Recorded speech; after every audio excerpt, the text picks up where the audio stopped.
नमस्कार विद्यार्थियों। आज की हमारी कक्षा काव्य शास्त्र पर नहीं बल्कि हिंदी साहित्य के इतिहास पर है। और ये हिंदी साहित्य के इतिहास में वैसे तो सीधे पाठ्यक्रम में स्नातक के द्वितीय वर्ष में है, परंतु स्नातक के प्रथम वर्ष से पूर्व ही यानी 12वीं कक्षा से ही ये पढ़ना हम शुरू कर देते हैं कि हिंदी साहित्य का इतिहास क्या है। स्नातक तक आते आते हम इस परंपरा को पढ़ना शुरू करते हैं। तो आज हम हिंदी साहित्य इतिहास की परंपरा को पढ़ रहे हैं।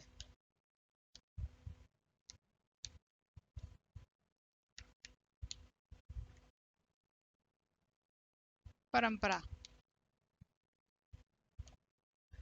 और जैसा कि शब्द से ही पता चल रहा है, साहित्य इतिहास, साहित्य और इतिहास दो शब्दों के मिश्रण से बना है साहित्य इतिहास। यानी हम साहित्य का आरंभ कहां से हो रहा है, इसकी ऐतिहासिक परंपरा क्या है, इसकी लेखन की परंपरा कहां से शुरू होती है, इन सभी के बारे में अध्ययन करेंगे। तो हम कुछ ऐसी महत्वपूर्ण पुस्तकों के बारे में आज चर्चा करेंगे जिनमें हिंदी साहित्य इतिहास की परंपरा का वर्णन है। और साहित्य इतिहास लेखन की जो परंपरा है वो शुरू होती है हमारी गारसादा तासी से, यानी कि वो हिंदी भाषा से शुरू नहीं हो रही, वो फ्रेंच भाषा से शुरू हो रही है। और मैं आपको बता दूं कि कुछ आगामी कक्षाएं अब हमारी तथ्यात्मक होगी और स्नातक के द्वितीय वर्ष के साथ साथ ये उन विद्यार्थियों के लिए भी महत्वपूर्ण है जो प्रतियोगी परीक्षाओं की तैयारी कर रहे हैं। तो हम प्रारंभ करते हैं इतिहास लेखन की परंपरा को। और इस इतिहास लेखन की परंपरा में सबसे पहला नाम जो आ रहा है वो फ्रेंच विद्वान गारसादा तासी का आ रहा है। गारसादा तासी।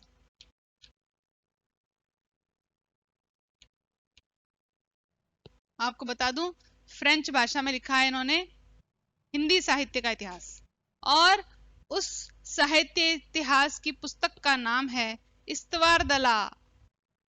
इस्तवार द ला लिटरेचर। इस्तवार दला लिटरेचर एंदोई हिंदुस्तानी।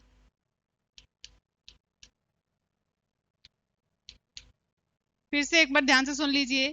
फ्रेंच भाषा में नाम है इसलिए सुनने में थोड़ा सा अजीब लग रहा होगा और याद करने में भी थोड़ी जटिलता आती है। इस्तवार दला लिटरेचर एंदुई हिंदुस्तानी। यहाँ एंदुई का मतलब है हिंदवी यानी दक्षिणी हिंदी, और हिंदुस्तानी का मतलब है उर्दू मिश्रित भारतीय भाषाएं। यानी इसके अंदर हिंदी और उर्दू दोनों भाषाओं के इतिहास का, उनके कवियों का, उनके लेखकों का, सभी का वर्णन आपको देखने को मिलेगा। खास बात इसमें क्या क्या है, कभी कभी सीधे सीधे प्रतियोगी परीक्षाओं में इसका नाम पूछ लिया जाता है पुस्तक का, किस भाषा में पूछ लिया जाता है, कितने भागों में है, कौन से सन में है, कितने कवियों का वर्णन है।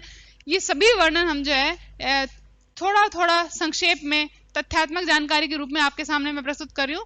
थोड़ा इसको कंठस्थ करें, याद करें, और जो जो बिंदु मैं आपको बता रही हूँ ये मान के चलिए ये वे बिंदु हैं जिनसे आज तक प्रतियोगी परीक्षाओं में और आपके स्नातक में प्रश्न पूछे गए हैं। पहली बात, फ्रेंच भाषा में है, भाषा है इसकी फ्रेंच। ये हिंदी भाषा के साहित्य इतिहास की पुस्तक है लेकिन इसको लिखा गया है फ्रेंच भाषा में। दूसरा, इसके दो भाग हैं, और मैं आपको बता दूं कि दूसरा भाग वापस से 3 भागों में डिवाइड हो गया था, यानी उसके 3 संस्करण छपे थे 1839 में और 1847 में।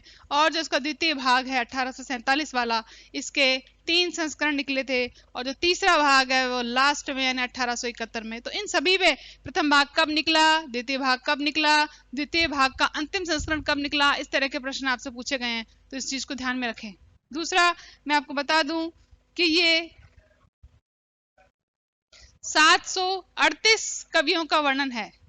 कवि लेखक कितने हैं? 738, जिसमें से केवल 72 ही हिंदी भाषा के हैं और शेष सभी किस भाषा के हैं? उर्दू भाषा के। 738 कवियों का वर्णन है जिसमें से केवल 72 कवि ही हिंदी कवि या लेखक, मैंने दोनों लिख दिए यहाँ पे, यानी रचनाकार सिर्फ 72 ही ऐसे हैं जो हिंदी भाषा के हैं, शेष जितने भी हैं वो सभी हिंदुस्तानी यानी उर्दू भाषा के आपको मिलेंगे। तो इससे हमको पता चलता है कि ये विद्वान जो है वो उर्दू भाषा के समर्थक थे, ना कि हिंदी भाषा के। ठीक है, फिर चलते हैं कि इनको छपवाया किसने। इसको ग्रेट ब्रिटेन और आयरलैंड की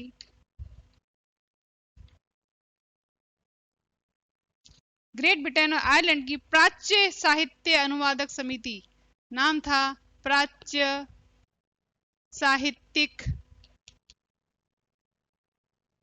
अनुवादक समिति, इसके द्वारा इसको छपाया गया। और इसमें जितने भी कवि हैं उनका नाम वर्णानुक्रम पद्धति में है, यानी कि एबीसीडी के अकॉर्डिंग चल रहा है। अंग्रेजी वर्णानुक्रम है, हिंदी वर्णानुक्रम नहीं है। तो उनका नाम जो है कवियों के जन्म से नहीं, उनकी कृतियों के प्रसिद्ध होने या ना होने से नहीं, बल्कि एबीसीडी के क्रम में उनका नाम लिखा गया है। तो हम इस प्रकार अंदाजा लगा सकते हैं कि फ्रांस का रहने वाला ये विद्वान, फ्रेंच भाषा में लिखने वाला ये विद्वान उर्दू भाषा का समर्थक रहा और आगे जाकर के हिंदी भाषा के आलोचकों में या धुर विरोधियों में इनका नाम लिया जाता है। लेकिन फिर भी इनके द्वारा लिखा गया जो इस्तवारदला इंदो हिंदुस्तान लिटरेचर इंदो हिंदुस्तानी नाम से जो इनका साहित्य इतिहास नामक ग्रंथ छपा है, ये ग्रंथ हिंदी भाषा के इतिहास में प्रथम साहित्य इतिहास ग्रंथ का दर्जा प्राप्त करता है, क्योंकि ये एकमात्र ऐसा ग्रंथ है जो सबसे पहले जिसमें किसी भी हिंदी कवि का वर्णन आता है। हिंदी साहित्य के इतिहास में प्रथम साहित्य इतिहास ग्रंथ होने का गौरव किसे प्राप्त है? गारसादा तासी द्वारा रचित इस्तवारदला लिटरेचर इंदो हिंदुस्तानी को। ठीक है, अब आगे चलते हैं। इसके बारे में उच्च स्तर की कक्षाओं में या उच्च स्तरीय प्रतियोगी परीक्षाओं में किस तरह के प्रश्न पूछे जाते हैं उनको भी लेते हैं, जो बहुत कम हमारी पुस्तकों में देखने को मिलते हैं। इसका अनुवाद किसने किया? फ्रेंच भाषा में है तो भारत में प्रसिद्ध होने की संभावना बहुत कम हो गई। कब प्रसिद्ध होगा? जब इसका अनुवाद यहाँ पर आएगा। तो इसका अनुवाद लाने वाले थे लक्ष्मी सागर वार्ष्णेय। आपने इनकी हिंदी साहित्य इतिहास की पुस्तक 12वीं कक्षा में पढ़ी होगी। ये ही इसके मुख्य अनुवादकों में से रहे। इन्होंने इसका अनुवाद किया और अनुवाद का नाम था हिंदुई।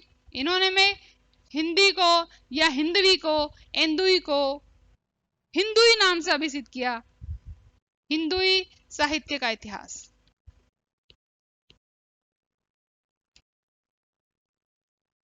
मैंने आपको पहले बता दिया, एंदुई हिंदुई इन दोनों का अर्थ या तो हिंदवी से लगाएं या हिंदी से लगाएं, और हिंदुस्तानी शब्द जो है उसका अर्थ आप उर्दू से लगाएंगे। यानी उस समय हिंदुस्तानी भाषा का अर्थ था ऐसी हिंदी जिसमें उर्दू के, अरबी के, फारसी के शब्दों की बहुलता है।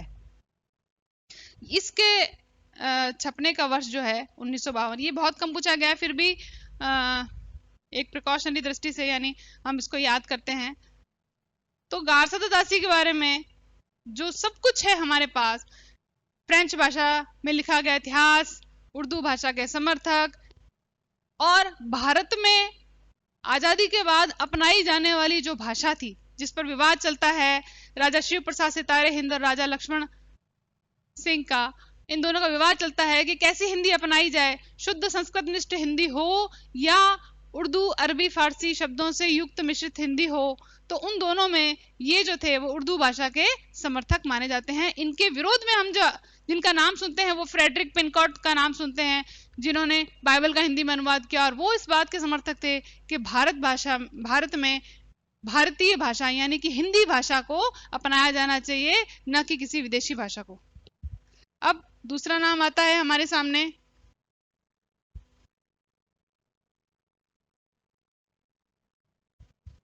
जिसका नाम बहुत कम आपने पुस्तकों में पढ़ा होगा, महेश दत्त शुक्ल का।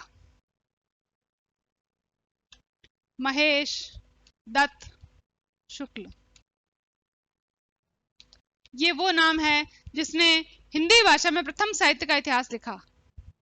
इसका नाम था भाषा काव्य संग्रह। सीधे सीधे, क्योंकि इस पुस्तक का नाम बहुत कम सुनने में आता है, छोटी सी पुस्तक है इसलिए, तो सीधे सीधे इस पुस्तक का नाम देकर ही पूछा जाता है ये पुस्तक किसके द्वारा रचित है। और आपको बता दूं कि हिंदी में लिखी हुई साहित्य के इतिहास की प्रथम पुस्तक यही मानी जाती है। और 1873 में इसका प्रकाशन हुआ लखनऊ से। नवल प्रेस नाम से, नवल किशोर प्रेस नाम था, और इसी को हम हिंदी भाषा में लिखा गया प्रथम ग्रंथ मानते हैं। तो सिर्फ सन याद रखिए, इसके भी 1839 और 47, सॉरी 97, दो ही याद रखिए।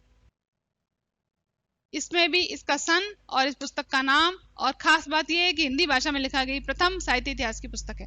अब तीसरा नाम जो बहुत महत्वपूर्ण है और बार बार हम पुस्तकों में जिसका उल्लेख देखते हैं वो है शिव सिंह सेंगर। और इनकी पुस्तक का नाम है शिव सिंह सरोज। शिव सिंह सरोज नाम से जो छपी, और इसके छपने का वर्ष था 1883 ईस्वी। इस नाम से छपी। और आपको बता दूं कि वैसे तो लिखा जाता है, कई जगह आपको देखने को मिलेगा कि 1000 कवियों का इन्होंने संग्रह किया, पर 1000 हम एक राउंड फिगर में इसकी संख्या बता रहे हैं, और वास्तव में इसमें कवि थे 838 कवि, जिनका जीवन चरित्र लिखा गया, उनके काव्यों के उदाहरण भी लिखे गए, उनका वर्णन भी किया गया, उनके जन्म वर्ष, जन्म स्थान और कृतियों की चर्चा भी की गई। तो ये नाम हम अधिकतर पुस्तकों में देखते हैं, इस नाम को आपको स्किप कर दिया जाता है, यानी नहीं दिया जाता है, मुख्य उसको नहीं माना जाता। क्यों नहीं माना जाता? कि जब हम हिंदी साहित्य इतिहास की रामचंद्र शुक्ल की पुस्तक पढ़ते हैं तो इस व्यक्ति का नाम उसके अंदर नहीं मानता, और हम एक मानक पुस्तक के रूप में हजारी प्रसाद द्विवेदी जी और रामचंद्र शुक्ल की साहित्य इतिहास की पुस्तकों का ही अनुशीलन करते आए हैं। लेकिन यहाँ पर ये बताना बहुत जरूरी था, क्योंकि अक्सर प्रतियोगी परीक्षाओं में इस नाम को पूछा गया है, इसलिए आपके लिए यहाँ पर इस नाम का उल्लेख करना मेरे लिए जरूरी था। चौथा जो नाम है वो आता है जॉर्ज ग्रियर्सन का। विद्यार्थियों, सबसे महत्वपूर्ण पुस्तक जो रामचंद्र शुक्ल के पश्चात अंग्रेजी भाषा में लिखी गई, सिर्फ इसका इतना ही है कि हिंदी साहित्य इतिहास में पर जितनी भी अंग्रेजी भाषा में पुस्तकें लिखी गई उसमें एक ही पुस्तक को विश्वसनीय माना गया, और वो है जॉर्ज ग्रियर्सन की लिखी हुई 1888 में modern vernacular.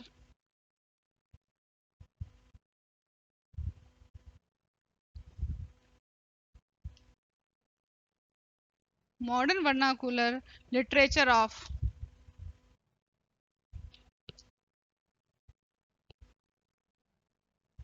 Hindustan. Modern vernacular literature of Hindustan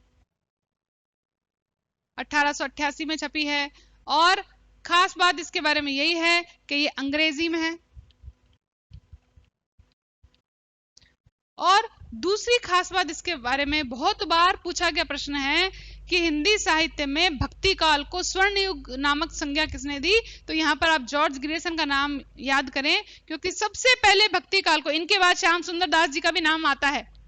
यदि आपके पास प्रश्न ऐसा आता है कि हिंदी साहित्य में भक्ति काल को स्वर्ण युग की संज्ञा देने वाले प्रथम विद्वान कौन थे, तो जॉर्ज ग्रियर्सन का नाम माना जाएगा, है ना। और यदि ऐसा आता है कि भक्ति काल को स्वर्ण युग की संज्ञा देने वाले प्रथम भारतीय विद्वान कौन थे, तो आप श्याम सुंदर दास जी का नाम याद रखिए। इस तरीके से कभी घुमा के प्रश्न आता है तो दोनों का नाम आता है, लेकिन सबसे पहले जो है वो जॉर्ज ग्रियर्सन का नाम आएगा, जिन्होंने भक्ति काल को स्वर्ण युग की संज्ञा दी।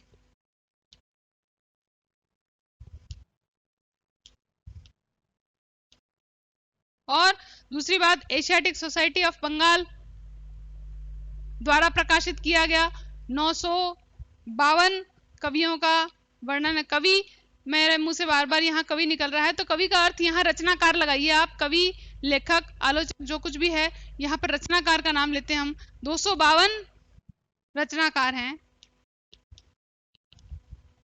और इन 252 रचनाकारों का नामों का वर्णन करते हुए इन्होंने वर्णानुक्रम पद्धति नहीं बल्कि परंपरा को, काव्य परंपरा को देखा है, और साथ में साहित्यिक प्रवृत्तियों को भी प्रमुखता दी। साहित्यिक प्रवृत्तियों को प्रमुखता देने वालों में से विद्वानों में सबसे पहला नाम जॉर्ज ग्रियर्सन का और दूसरा नाम हम रामचंद्र शुक्ल का याद करते हैं। तो आप यहीं से ये चीज शुरू हो गई थी कि इन्होंने साहित्यिक प्रवृत्तियों को प्रमुखता दी थी, न कि वर्णानुक्रम पद्धति को। वर्णानुक्रम से मतलब है आप हिंदी के वर्णमाला के क्रमानुसार नाम हो या अंग्रेजी वर्णमाला के ABCD के अनुसार नाम हो, ऐसा नहीं था, बल्कि इन्होंने साहित्य इतिहास की परंपरा और साहित्यिक प्रवृत्तियों की ओर ध्यान दिया गया। अब इनके बारे में एक बार जो कॉलेज लेक्चर का एग्जाम हुआ था उसमें भी इस तरह का एक सवाल आया था और उसमें पूछा गया था कि इसका अनुवाद किसने किया, कि जो भी भारतीय भाषाओं में नहीं लिखे गए साहित्य इतिहास के ग्रंथ हैं तो उनका भारतीय भाषाओं में अनुवाद भी बहुत ज्यादा प्रसिद्ध हुआ है। तो इसका अनुवाद किसने किया, वो थे किशोरीलाल गुप्त।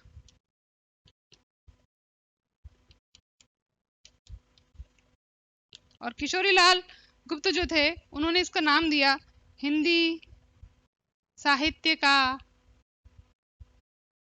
प्रथम इतिहास, और 1957 में इसको छापा गया। बस इतना ही इसमें काम का है।